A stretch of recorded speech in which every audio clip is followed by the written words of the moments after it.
Hello बच्चों, कैसे हैं आप? बेटा मेरा नाम है ऋचा भास्कर और मैं हूं आपकी बायोलॉजी की मेंटोर। लास्ट क्लासेस में बेटा हमने sexual reproduction in flowering plant start किया था और उस चैप्टर को करते करते करते करते आज हम आ चुके हैं अपने मेल रिप्रोडक्टिव स्ट्रक्चर के माइक्रोस्पोर फॉर्मेशन तक। हमने कहा था कि जो एंजियोस्पर्म्स होते हैं, एंजियोस्पर्म्स में जो मेन प्लांट बॉडी होती है वो होती है स्पोरोफिटिक, स्पोरोफाइट मींस डिप्लॉइड। ये स्पोरोफाइट क्या करता है? धीरे धीरे धीरे धीरे फ्लावर बनाता है, हर एक प्लांट बनाता है जो एंजियोस्पर्मिक होता है। अब ये क्या करता है? स्पोर बना के अपने अंदर मेल और फीमेल रिप्रोडक्टिव स्ट्रक्चर्स बनाता है। हमने कहा था जो मेल रिप्रोडक्टिव स्ट्रक्चर होता है उसको हम स्टेमन कहते हैं। और स्टेमन क्या होता है बेटा? स्टेमन is the representation of microsporophyll. Microsporophyll बनवा लिया था, बहुत अच्छे से बनाया था हमने। बाइलोब्ड स्ट्रक्चर होता है हमारे पास स्टेमन का एंथर पार्ट।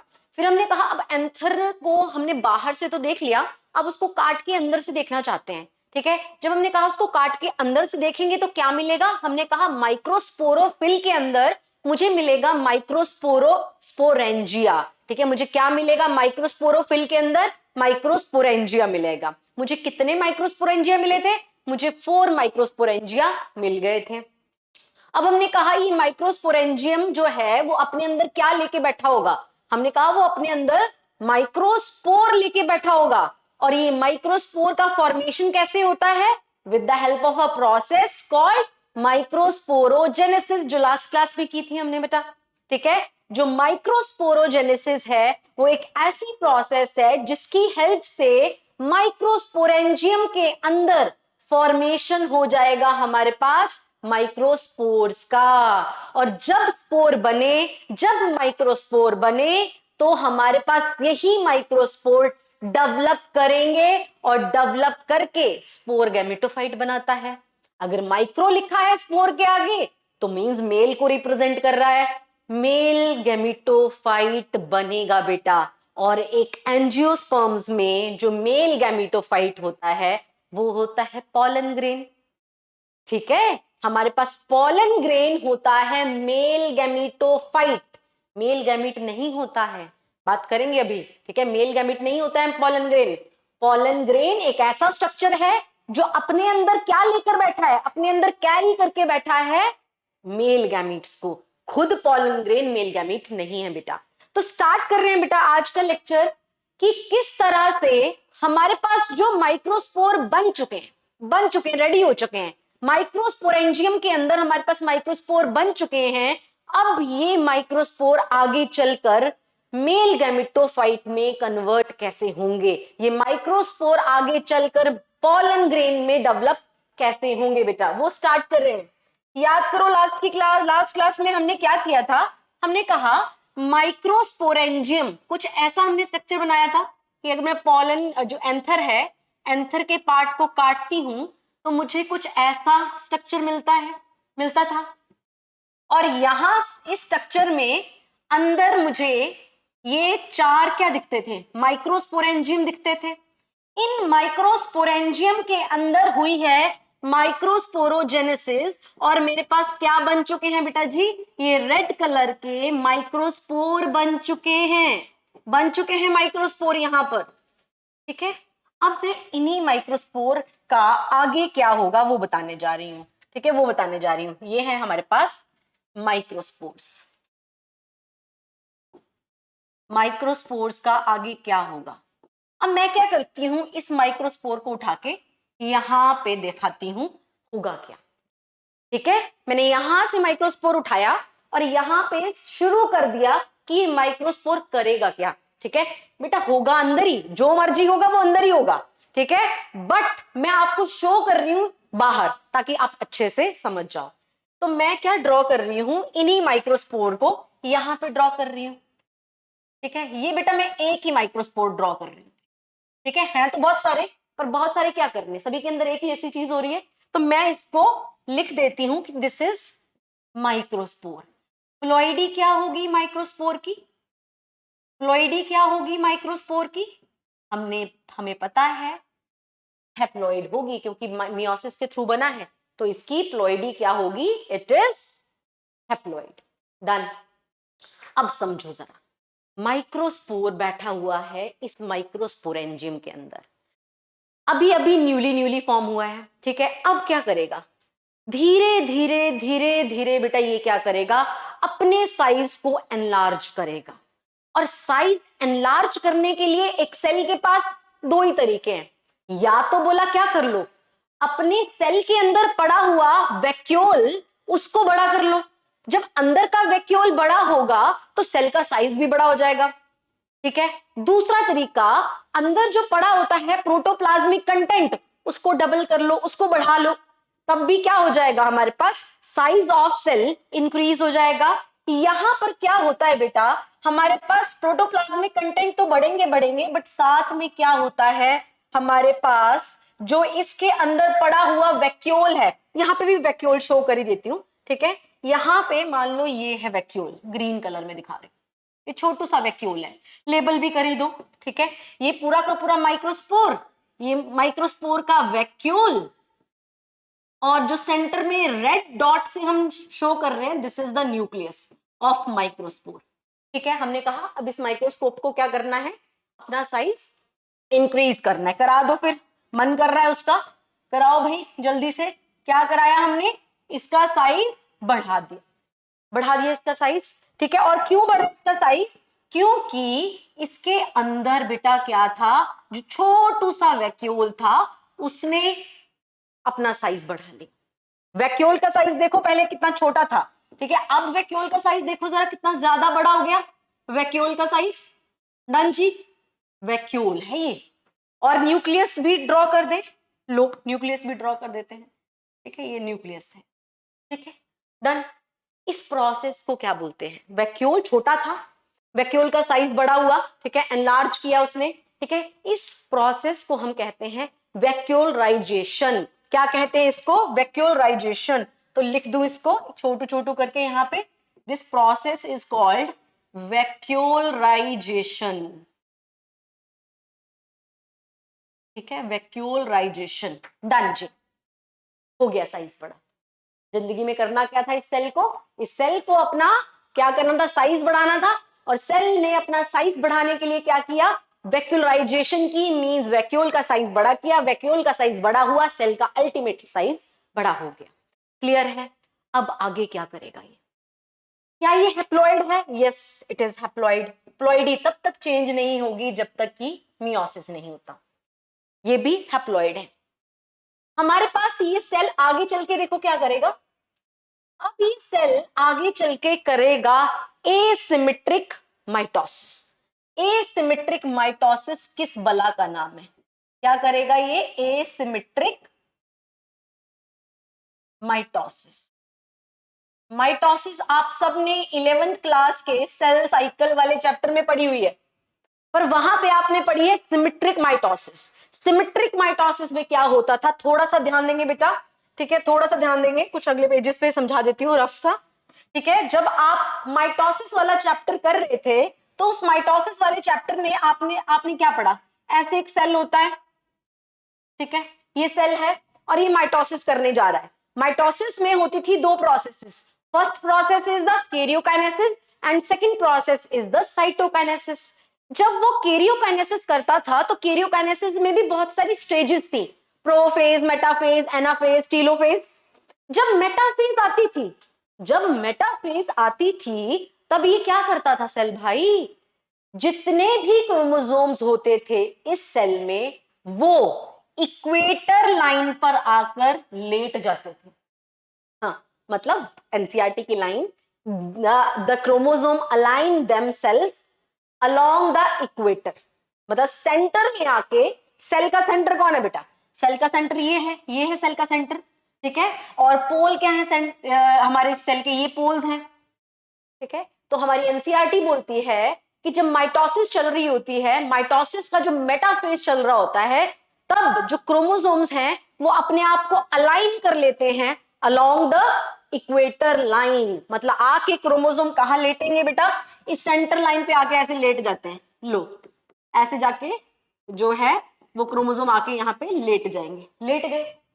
ऐसा ही होता था मेटाफेज में। और हमें पता है यहाँ साइड में क्या होते थे, यहाँ पोल्स पे कौन पहुंचा होता था, पोल्स पे पहुंचे होते थे हमारे सेंट्रियोल, और यहां से क्या आती थी, हमारे पास स्पिंडल फाइबर्स आती थी और इसको खींच लेती थी आफ्टर द मेटाफेज। पर मेटाफेज में कहीं ना कहीं जो क्रोमोसोम्स थे वो कहीं ना कहीं अपने आप को सेंटर में, सेल के सेंटर में अलाइन करते थे, इतनी बात। और मैंने कहा ये कैसी माइटोसिस है, दिस इज सिमेट्रिक, ये कैसी है, सिमेट्रिक माइटोसिस है, ठीक है, सिमेट्री में हो रही है, सेंटर में आके लेटे हैं क्रोमोसोम, ठीक है। बोला बट यहां पे जो हमारे माइक्रोस्पोर्स हैं यहां हो रही है एसिमेट्रिक माइटोसिस। अब एसिमेट्रिक माइटोसिस देखो बेटा, चाह के भी यहां पर जो क्रोमोसोम है वो सेल के सेंटर में आके अपने आप को अलाइन नहीं कर सकते। क्यों बेटा, because of the large size of vacuole. Vacuole है ही बहुत भयंकर साइज का, बहुत बड़ा साइज का है। तो बोला यहां पर जो सेंट्रियोल हैं वो बेचारे क्या करेंगे, देखो ये लो बना ली, यहां बना, ठीक है, ये हमारे पास सेल, ठीक है। और सेल क्या है, सेल के अंदर ये लार्ज साइज का वैक्यूल है, ठीक है, पूरी जगह तो इसी ने घेर रखी है बोला, ठीक है। यहां पर क्या होगा, देखो क्रोमोसोम यहां पे अलाइन कर लेंगे अपने आप को, क्रोमोसोम अपने आप को बेचारे यहां पे अलाइन कर ले रहे हैं, कर लिया इन्होंने अलाइन, ठीक है। तो यहां पे इनको पकड़ने के लिए यहां पे कौन है, सेंट्रियोल्स हैं, और इन्होंने क्या भेजा है यहां से, स्पिंडल फाइबर्स यहां पे भेजे हैं इस तरह से। तो कहीं ना कहीं यहां के केस में जो हमें मेटाफेजिक प्लेट है वो सेंटर ऑफ द सेल में नहीं दिख रही, हमें एक साइड पे दिख रही है। This is called asymmetric mitosis. और इसका होगा क्या बेटा, इससे होगा क्या, इससे होगा कि हमारे पास जब साइटोकाइनेसिस होगी, that is the division of cytoplasm, और जब इस एक सेल से दो सेल बनेंगे, the size of these two cell will be unequal. नहीं तो हमारे पास जब सिमेट्रिक होती थी ना, जब सिमेट्रिक होती थी ना, तो ये जब डिवाइड करने जाता था तो एक सेल इतना और एक सेल इतना, ठीक है, मतलब इक्वल साइज के बनते थे दोनों, इक्वल साइज के हमारे पास क्या बन जाते थे, इक्वल साइज के हमारे पास दोनों के दोनों सेल बन जाते थे। बट यहाँ पे मेटाफेजिक प्लेट सेंटर में बनती थी इसीलिए इक्वल साइज के जाते थे वो। बट उसके केस में जहां पे मेटाफेजिक प्लेट ही साइड में बनी हुई है, तो हाउ इज इट पॉसिबल कि इक्वल साइज के सेल बनेंगे, नहीं बनेंगे बेटा। हमारे पास इक्वल साइज के सेल बनता ही नहीं है, हमारे पास बनता है एक सेल जो कि बहुत बड़ा है, ठीक है, एक सेल बनेगा जो कि बहुत बड़ा है, ठीक है, एक मिनट देंगे, एक सेल बनेगा जो कि बहुत बड़ा होगा साइज में, और एक सेल बनेगा जो छोटा होगा साइज में, बना लें, ठीक है, एक सेल बड़ा और एक सेल छोटा बना लेते हैं। तो मैं सीधा बना देती हूँ, एक ये लो, एक बना दिया मैंने छोटा सा सेल, ठीक है, डिवीजन हो गया, दो सेल बन गए। एक बना है छोटा सा सेल, ये लो, जिसका अपना ये न्यूक्लियस है, और एक बड़ा है, एक बना है हमारे पास लार्ज सा सेल, जिसके पास एक लार्ज सा क्या आया है, वैक्यूल आया है, और साथ में एक न्यूक्लियस बना है इसके अंदर जो कि इर्रेगुलर शेप का होता है बेटा जी। सिमेट्रिक माइटोसिस में जब मेटाफेजिक प्लेट सेंटर में बनती है तो उसकी वजह से जो दो सेल बनने वाले होते हैं वो हमेशा इक्वल साइज के बनते हैं। यहां मेटाफेजिक प्लेट सेल के सेंटर में नहीं बनी है, और जब नहीं बनी है तो दो सेल बनते तो हैं बट अनइक्वल साइज के बनते हैं, जैसे कि हम देख पा रहे हैं। एक सेल है बड़ा साइज का और एक है छोटे साइज का। जो सेल बड़े साइज का है उसको हम क्या कह देते हैं, this is called vegetative cell. इस सेल को क्या कह देते हैं हम, वेजिटेटिव सेल। और एक सेल हमारा बना है छोटे साइज का, it is called generative cell. इसको क्या कह देते हैं, जनरेटिव सेल। बेटे एक बात और थोड़ा ध्यान देना, जब ये सब कुछ चल रहा होता है ना, इसके पैरेलल में मतलब वैक्यूलराइजेशन चल रही है, वैक्यूल का साइज बड़ा हो रहा है, ठीक है, उसी सेम टाइम पे फॉर्मेशन ऑफ सेल वॉल भी हो रहा होता है। इसके अराउंड जो मेम्ब्रेन्स का फॉर्मेशन हो रहा होता है वो भी हो रहा होता है। जैसे एक मेम्ब्रेन है रेड कलर की और दूसरी मेम्ब्रेन है ये ऑरेंज कलर की, ये चल रहा होता है, पैरेलल इवेंट्स चल रहे हैं, ठीक है। तो यहाँ पे एक है रेड कलर की और इसके बाहर आ गई ये, this one is the orange colour, ठीक है। यहाँ पे भी मुझे क्या दिखेगा, बाहर की तरफ ये वाली मेम्ब्रेन, और जब सेल ने डिवाइड किया तो सेल ने डिवाइड करके इस तरह से दो बना लिए। इतनी बात क्लियर है। तो अभी तक हमने क्या देखा, हमने देखा कि हमारे पास एक सेल बना है बड़ा जिसका नाम क्या है वेजिटेटिव सेल, और एक सेल बना है हमारे पास छोटू सा सेल जिसका नाम है जनरेटिव सेल, ठीक है। जो मेरे पास प्रॉपर्टीज हैं लिख डालो। मेरे को देखने में क्या लग रहा है, मुझे देखने में ये जो वेजिटेटिव सेल है ना ये बड़ा साइज का दिख रहा है, तो मैं लिख देती हूं this one is of large size. किस किस साइज का है, लार्ज साइज का है। और मुझे देखने में ये स्मॉल साइज का लग रहा है तो मैं लिख रही हूं ये वाला सेल क्या होता है, स्मॉल साइज का होता है। दूसरी बात, अगर ये लार्ज है तो इसके अंदर का जो कंटेंट होगा, जो साइटोप्लाज्म होगा वो ज्यादा होगा, ठीक है। इसके अंदर जो साइटोप्लाज्मिक कंटेंट होगा वो ज्यादा होगा बेटा। तो मैं बना दूं डॉट डॉट डॉट करके, ये कलर दिख नहीं रहा है, एक मिनट बेटा, ठीक है। ये बना रही हूं, अब शायद थोड़ा थोड़ा दिख रहा हो, ठीक है, ठीक है, इस तरह से। तो ये क्या है, दिस इज द, इसके पास लार्ज अमाउंट ऑफ क्या है, प्रोटोप्लाज्मिक कंटेंट है, और उस प्रोटोप्लाज्मिक कंटेंट में large amount of reserve food material भी है, ठीक है। इसके पास और क्या खास बात है, एक तो साइज बड़ा है, और जब साइज बड़ा है तो अंदर का कंटेंट भी ज्यादा होगा, तो बोला लार्ज साइज है और लार्ज अमाउंट में हैव लार्ज अमाउंट ऑफ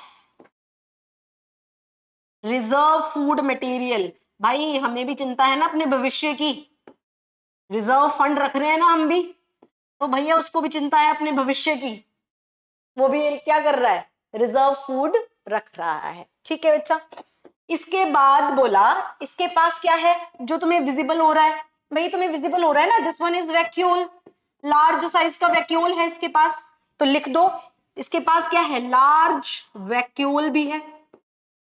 और क्या चीज तुम्हें दिख रही है, इसके पास ये न्यूक्लियस है बेटा, this structure is called nucleus. और तुम्हें नहीं लगता ये न्यूक्लियस बड़ा इरेगुलर शेप का है, दिखने में जब इरेगुलर दिख रहा है मुझे, तो मैं लिखने में क्या प्रॉब्लम है, ठीक है। तो मैं लिख सकती हूँ कि इसका जो न्यूक्लियस है वो कैसा है, इरेगुलर शेप का है, इरेगुलर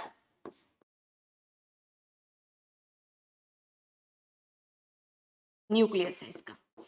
क्लियर है बातें, क्लियर है। चलो, तो ये हो गया हमारे पास वेजिटेटिव सेल, ये कैरेक्टरिस्टिक ये वाले, ठीक है। और नीचे आ जाएंगे हमारे पास characteristic of generative cell.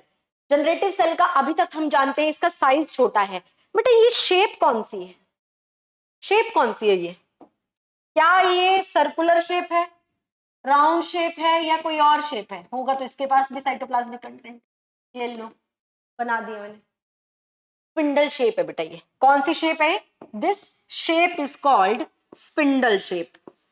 Spindle shape ऐसी होती है, स्पिंडल शेप, देखो बना रही हूं यहां पे, देखो ऐसे, मतलब जिसके कॉर्नर जो हैं वो ऐसे पतले हैं और सेंटर से मोटा है, कॉर्नर पतले सेंटर से मोटा, दिस इज स्पिंडल शेप। तो ऐसा ही है, कॉर्नर पतले हैं और सेंटर से मोटा है, ठीक है। तो इसकी शेप कैसी है, स्पिंडल शेप होती है, ठीक है। एंड एक और बात बोल रही है NCERT, this generative cell float inside the cytoplasm of generative cell, जो हमें बिल्कुल भी नजर नहीं आ रहा, बोल रही है एनसीईआरटी, लिख लेते हैं फिर समझते हैं। हमारी एनसीईआरटी क्या बोल रही है कि ये जो जनरेटिव सेल है ना, ये जनरेटिव सेल फ्लोट करता है किसके साइटोप्लाज्म में, वेजिटेटिव जो लार्जर सेल है उसके साइटोप्लाज्म में। तो लिख दे दिस फ्लोट, ऐसे लिख दो simple, it floats inside the cytoplasm of vegetative cell, vegetative cell के साइटोप्लाज्म में ये फ्लोट करता है। देख लें, अभी तक तो दिख नहीं रहा है, आओ देखें, अभी तक तो दिख नहीं रहा है, देखते हैं। हमने कहा ये कुछ ऐसा है, बाहर एक लेयर है इसके, ये माइक्रोस्पोर ही है ना बेटा, हाँ ना, ये माइक्रोस्पोर ही है ना, चल रहा है ना दिमाग में, ये माइक्रोस्पोर ही अपनी डेवलपमेंट करके डेवलपमेंट करता करता हमारे पास उसने क्या बना दिया, दो सेल बना दिए, एक वेजिटेटिव सेल बना दिया अपने अंदर और एक जनरेटिव सेल बना दिया अपने अंदर। ठीक है, तो लो यहाँ पे एक वॉल और यहाँ पे उसकी दूसरी वॉल। ठीक है, और कुछ ये सेल जो था वो यहां से इस तरह से डिवाइड हो चुका था। ठीक है, ये स्पिंडल शेप का जनरेटिव सेल और ये लार्ज वैक्यूल वाला हमारा जनरेटिव सेल। ठीक है, लार्ज वैक्यूल वाला जनरेटिव सेल। ओह, जनरेटिव बोला मैंने, वेजिटेटिव सेल। होता क्या है देखो, समझो इस बात को, ये हमारे पास क्या है, वेजिटेटिव सेल। ठीक है, ये भी हैप्लॉइड होगा क्योंकि माइटोसिस से बना है। ये वाला क्या है, this one is the generative cell, ये भी हैप्लॉइड होगा क्योंकि माइटोसिस से बना था भाई। ठीक है, जनरेटिव सेल है। होता क्या है, हमने कहा था ना कि जो माइक्रोस्पोर मदर सेल होता है वो अपने अराउंड कैलोस की लेयर का फॉर्मेशन करता है, कहा था।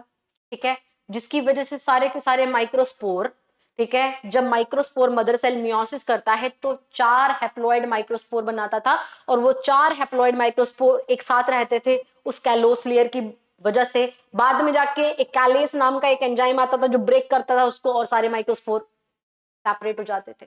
ये कहा था हमने। कुछ अमाउंट ऑफ हमारे पास जो कैलोस का है वो इसके अंदर रह जाता है। ठीक है, कुछ अमाउंट के और कुछ स्पीसीज और the small amount of callose जो है वो इसके अंदर रह जाता है। उसकी वजह से क्या होता है, उसकी वजह से क्या होता है कि धीरे धीरे ये जो लार्ज वेजिटेटिव सेल है वो एनगल्फिंग ऑफ मतलब इनटेक इसको अपने अंदर लेना शुरू कर देता है, जनरेटिव सेल को ये अपनी तरफ खींचना शुरू कर देता है। देखो कुछ ऐसा नहीं होना शुरू हो जाएगा, ये हमारे पास लार्ज वेजिटेटिव सेल धीरे धीरे इस स्मॉल सेल को अपने अंदर ले रहा है बेटा। ठीक है, अपने अंदर, ये अंदर की तरफ ले रहा है इसको। ठीक है, ये इसका, ठीक है, और ये बाहर इसकी कॉमन लेयर ऐसे। और अल्टीमेटली मुझे क्या दिखेगा, ध्यान दो थोड़ा, अल्टीमेटली मुझे कुछ इस तरह से स्ट्रक्चर दिख जाएगी। ठीक है, थोड़ी देर बाद मुझे कुछ ये स्ट्रक्चर दिखेगी, ये लो, बाहर की कॉमन वॉल और एक बड़ा सेल जिसको कि हम वेजिटेटिव सेल कह रहे हैं, उसी के अंदर बेटा जी, उसी के अंदर मुझे स्मॉल जनरेटिव सेल दिख रहा है। अब ये पूरा का पूरा अंदर चला गया, पहले ऐसे थे, डिवाइड थे। ठीक है, पर इसमें कैलोस की लेयर थी और इसने क्या किया, बिकॉज ऑफ दिस लेयर ये इसके अंदर शिफ्ट हो गया और शिफ्ट होके ये अब इसके कहां पे, इसके साइटोप्लाज्म में फ्लोट कर रहा है बेटा जी। अभी ये किसके साइटोप्लाज्म के अंदर फ्लोट कर रहा है। ठीक है, ये जो बड़ा वाला सेल है जिसके अंदर आपको क्या दिख रहा है, ये लार्ज साइज का वैक्यूल दिख रहा है, इरेगुलर शेप का ये न्यूक्लियस दिख रहा है, उसी के साइटोप्लाज्म में अब आपको जनरेटिव सेल भी तैरता हुआ नजर आ रहा है। तो मैं इसको मेंशन कर दूं, this is called vegetative cell, ये वेजिटेटिव है और वेजिटेटिव सेल के अंदर ही मुझे तैरता हुआ कौन नजर आ रहा है, जनरेटिव सेल नजर आ रहा है।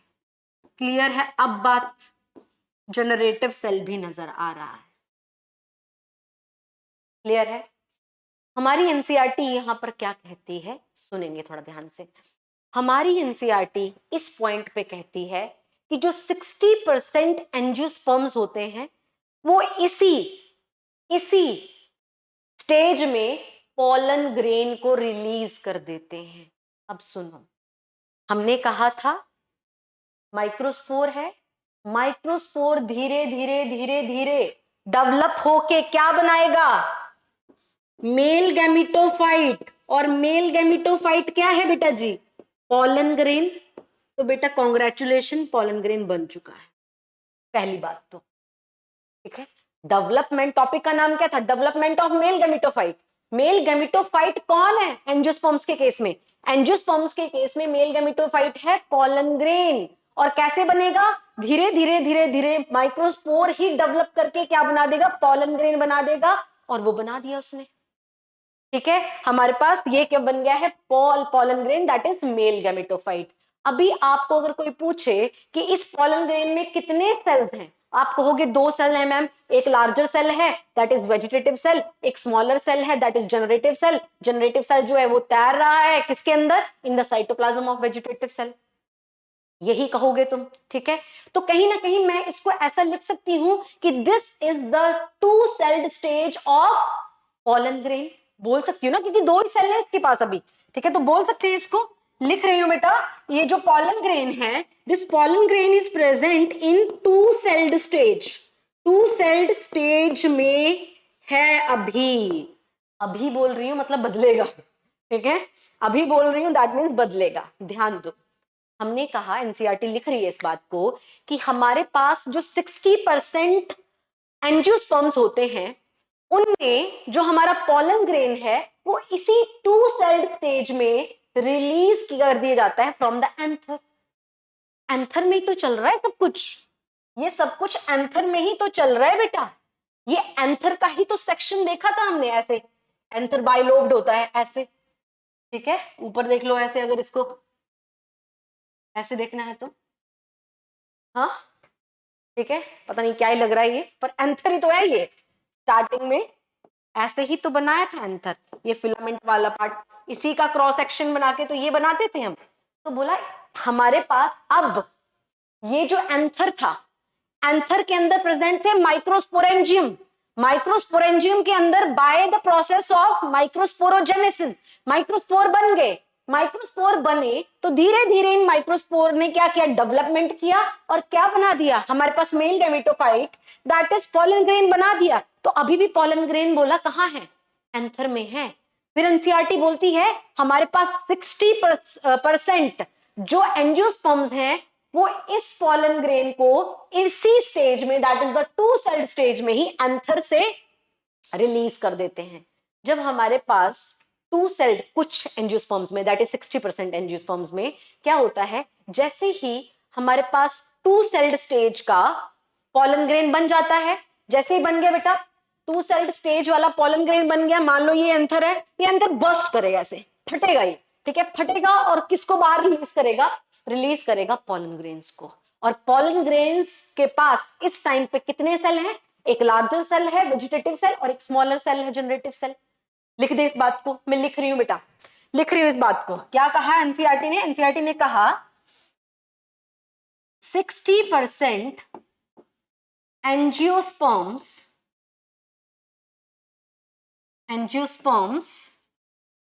Release pollen grains at 2 celled stage।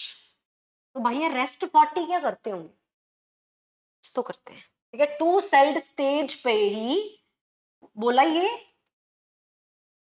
Burst करता है एंथर और को रिलीज कर देता है। तो रेस्ट 40% कुछ नया करते हैं। इधर आओ, रेस्ट 40% क्या करते हैं?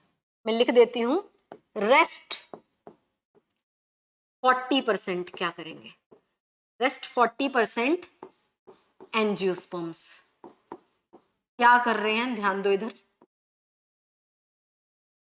बोला रेस्ट 40% जो एंजियोस्पर्म है, मानेंगे नहीं, वो एक और माइटोसिस करेंगे। क्या करेंगे बेटा?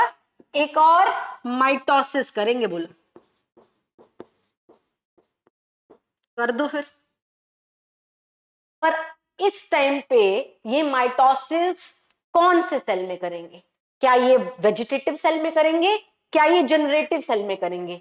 बेटा इस टाइम पे जो माइटोसिस होगी वो होगी इसमें, इसमें जनरेटिव सेल में। अगर माइटोसिस जनरेटिव सेल में हो रही है, इस टाइम पे जनरेटिव सेल एक है, तो माइटोसिस के बाद ये जो जनरेटिव सेल है it will convert into 2 cells. Yes, आओ बनाए। हमारे पास ये बाहर वाली लेयर, ठीक है, इस बाहर वाली लेयर के अंदर हमारे पास लार्ज सेल, वेजिटेटिव सेल, ये वेजिटेटिव सेल का लार्ज साइज का वैक्यूल, ये हमारे पास इसका इर्रेगुलर शेप का न्यूक्लियस। और अब जनरेटिव सेल नहीं है भाई, अब जनरेटिव सेल नहीं है बोला, अब जनरेटिव सेल ने कर लिया है क्या, माइटोसिस। और ये जनरेटिव सेल अब कन्वर्ट हो चुका है किसमें, ये कन्वर्ट हो चुका है इनटू इनटू 2 मेल गैमीट्स। किस कलर में बनाऊं, ये नहीं मिल रहा मुझे, ये लो, ये है 2 मेल गैमीट्स। क्या बन गए ये, 2 मेल गैमीट्स बन चुके हैं।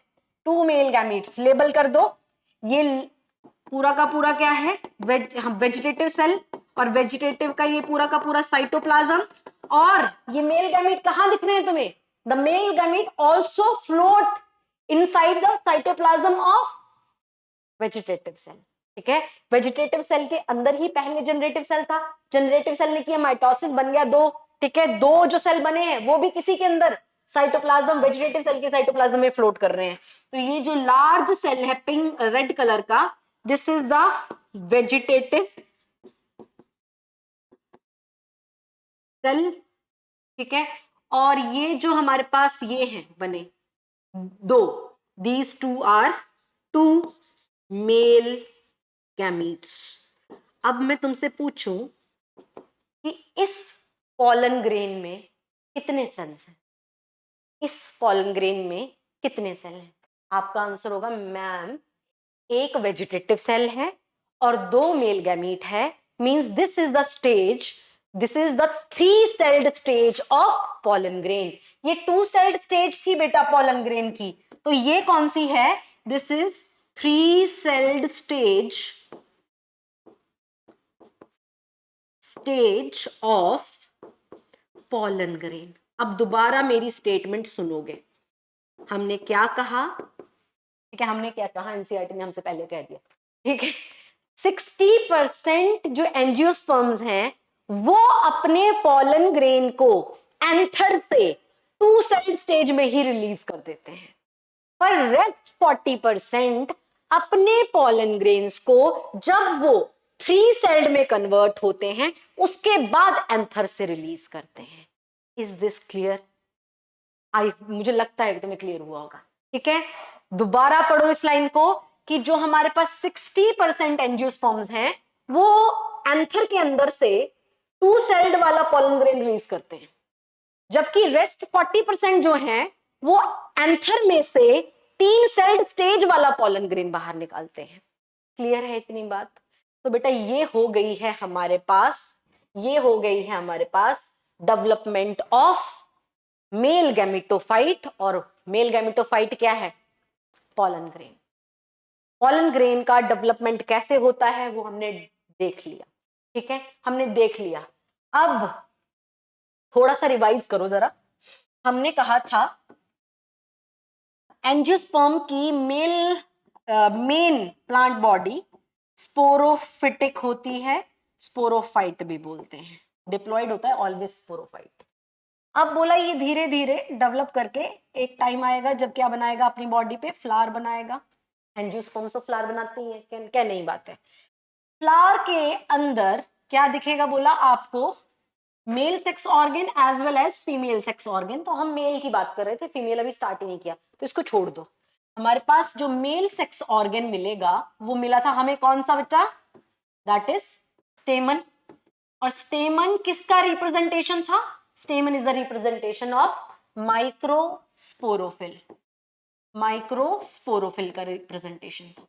कैसा दिखता था हमें स्टेमन, स्टेमन कुछ हमें ऐसा दिखता था, बाइलोब्ड, ठीक है, स्ट्रक्चर, ऊपर इसके और नीचे इसके एंथर दिखता, सॉरी नीचे हमें फिलामेंट दिखता था। ये वाला पार्ट हमारे पास एंथर था और ये वाला पार्ट हमारे पास फिलामेंट था, यही बात थी। ठीक है, पूरा का पूरा स्ट्रक्चर किसका है, स्टेमन का है ये। ठीक है, स्टेमन का है पूरा का पूरा स्ट्रक्चर, ये बात क्लियर थी। फिर मेरा मन नहीं माना, मेरा मन माना नहीं, मैंने बोला इसको काटेंगे, और इसके अंदर घुस के देखेंगे क्या दिखेगा। बोला कि जब आप इसको काटोगे और इसके अंदर देखोगे तो आपको माइक्रोस्पोरोफिल के अंदर दिखने वाला है माइक्रोस्पोरेंजियम, जो हमें दिखा भी। कितने माइक्रोस्पोरेंजियम दिखे हमें? टोटल एक एंथर के अंदर 4 माइक्रोस्पोरेंजियम दिखे। इस कंडीशन को टेट्रास्पोरेंजिएट कंडीशन हम कह देते थे। क्लियर? ये भी क्लियर था। ठीक है, तो जब मैंने इसको काटा तो मुझे ये वाला स्ट्रक्चर कुछ इस तरह से दिखा।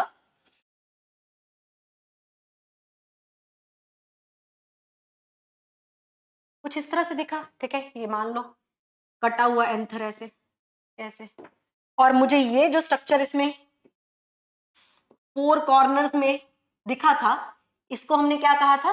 This is microsporangium. माइक्रोस्पोरेंजियम के अंदर भी मुझे क्या दिखने वाले थे? मुझे दिखने वाले थे माइक्रोस्पोर, जो कि मुझे दिखे by a process called microsporogenesis दिखे थे।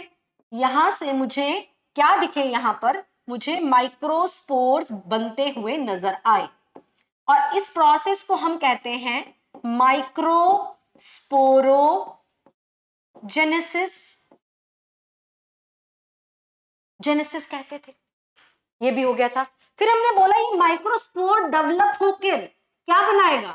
हमारे पास स्पोर हमेशा डेवलप होकर गैमेटोफाइट बनाते हैं। ठीक है, तो ये माइक्रो है तो ये डेवलप होके क्या बनाएगा? मेल गैमेटोफाइट बनाएगा।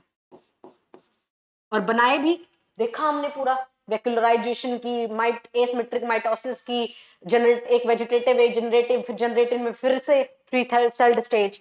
तो अल्टीमेटली क्या बन गया हमारे पास? पॉलन ग्रेन बन गए, चाहे 2 सेल्ड वाले बने चाहे 3 सेल्ड वाले बने। बट अब बोला इसके अंदर आपको क्या दिखेंगे? मैं इसको बदल देती हूँ, कलर बदल लो। ठीक है, जो व्हाइट कलर के माइक्रोस्पोर्स थे वो किसमें बदल गए भाई? अब ये बदल गए किसमें?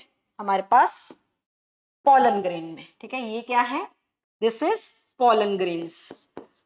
बेटा जब पॉलन ग्रेन बन जाएंगे, पहले तो इसको बोलते थे माइक्रोस्पोरेंजियम, 4 माइक्रोस्पोरेंजियम, बट जब माइक्रोस्पोर होते थे तब ये माइक्रोस्पोरेंजियम। जब अब हमारे पास पॉलन ग्रेन है, this structure is no more microsporangium, it is called pollen sac. मतलब पॉलन को कैरी करने वाला थैला, सैक थैला। ठीक है, पॉलन ग्रेन को कैरी करने वाला थैला। ठीक है, पहले माइक्रोस्पोर को कैरी कर रहा था तो माइक्रोस्पोरेंजियम, अब पॉलन ग्रेन को कैरी कर रहा है तो पॉलन सैक। क्लियर है? मैं इसी के साथ आज का लेक्चर फिनिश कर रही हूं। नेक्स्ट क्लास में we will going to discuss more about pollen grain. Pollen grain के बारे में ही और बातें होंगी। स्ट्रक्चर कैसी है पॉलन ग्रेन की? ठीक है, पॉलन ग्रेन बाहर कैसे आया, फिर स्ट्रक्चर कैसी है, ये सब डिस्कशन होगा और मेल रिप्रोडक्टिव स्ट्रक्चर हमारे पास फिनिश हो जाएगा। फिर हम बात करेंगे फीमेल की। फीमेल की सेम बातें जैसे मेल की हुई हैं वैसे ही फीमेल की बातें होंगी। तो बेटा अपना पूरा अच्छे से रिवाइज करेंगे, कोई कमी नहीं छोड़ेंगे। एनसीईआरटी को लाइन टू लाइन पढ़ते जाएंगे, अंडरलाइन करेंगे, प्रीवियस ईयर को मार्क करेंगे और फिर मिलेंगे नेक्स्ट क्लास में। Thank you so much, bye.